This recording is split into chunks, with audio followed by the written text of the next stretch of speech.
Welcome back to 31 days of your scrapbooking Q&As. Today's sponsor is Simon Says Stamp, your one-stop shop for all the latest and greatest paper crafting, stamping, and scrapbooking supplies. I can personally attest that Simon Says Stamp cares about their customers and they go the extra mile to make their customers happy. Check them out at simonsaysstamp.com.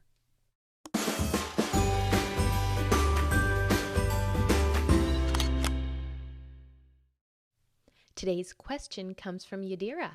Recently, a friend started pushing for me to make her a whole scrapbook about the year she's been living here in California because she's moving away. I tried suggesting she learn to scrapbook or to do digital and even showed her about Project Life, but she keeps insisting that since I love scrapbooking, I do it for her. The question, how do you deal with people asking for you to scrapbook pictures for them without being rude when you really can't handle what they're asking? Thanks for asking, Yadira, and I'm going to be blunt to start off with, and then I will give you some hopefully practical tips. First of all, I appreciate that you're worried about being rude, but she's kind of being rude. Let's turn it around. Let's say she loved to cook. Would you insist that she cook you dinner every night just because she loves to cook and you don't like to cook? That is not fair at all. So your friend is really not being fair by asking you to do her work for her, and especially to do so without compensation. So here are a couple suggestions for you. One, you could kind of be funny and say that to her. Say, hey, sure, I'll do your scrapbooking for you if you do X, Y, and Z for me, like wash my car or clean my toilet or watch my kids so I can scrapbook for you or clean my house so I can create your scrapbook for you.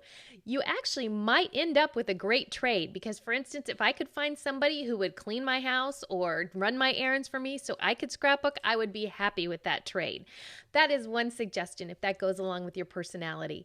Another is to just ignore her and just let her keep asking, say, oh, she says, oh, you do this for me. And you just say, well, you know what? I really don't have time. Or I think you should learn yourself. Just that broken record, that repetitiveness over and over again. Pretty soon she'll stop asking or she'll move away and you won't have to worry about it anymore.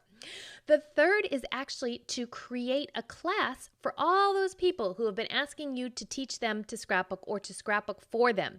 And you can say, hey, let's say her name's Josie. Josie, you know what? I have 40 people or 20 people or 7 people or whatever it is asking me the same thing. They want me to scrapbook for them. I can't scrapbook for everybody, but what I've done is I've set aside this Saturday. You come over, give me 20, 30, whatever dollar amount for supplies, and I will help you guys scrapbook. But I do not have time to scrapbook for everybody who asks me to. I really appreciate that, but it's just not in the cards. Then finally, maybe you make a business out of it where you say, hey, I'd be glad to do that for you. It's going to cost you $20 an hour. And suddenly you find either A, she'll pay it and then you've got a nice little business going, or B, she realizes that your time is worth money and she stops asking you. Usually once you put a dollar value on things, people realize what they're asking is not reasonable. So hopefully these have been some great suggestions that will help you deal with these pushy people who are asking you to do their memory keeping for them. I think, setting some strict boundaries on your time is the only way to do it. And if you like to scrapbook for other people, then maybe you make a little bit of money or get a great trade out of it. And, if she wants somebody to do it and wants me to do it and is willing to clean my house and wash my car, send her my way. Thank you so much for asking. Don't forget to email support@layoutaday.com to claim your reward for having your question answered. It's a gorgeous digital kit from Tracy Reed of Sweet Shop Designs, and it is all yours. I'll be back for a couple more days of your scrapbooking Q&As.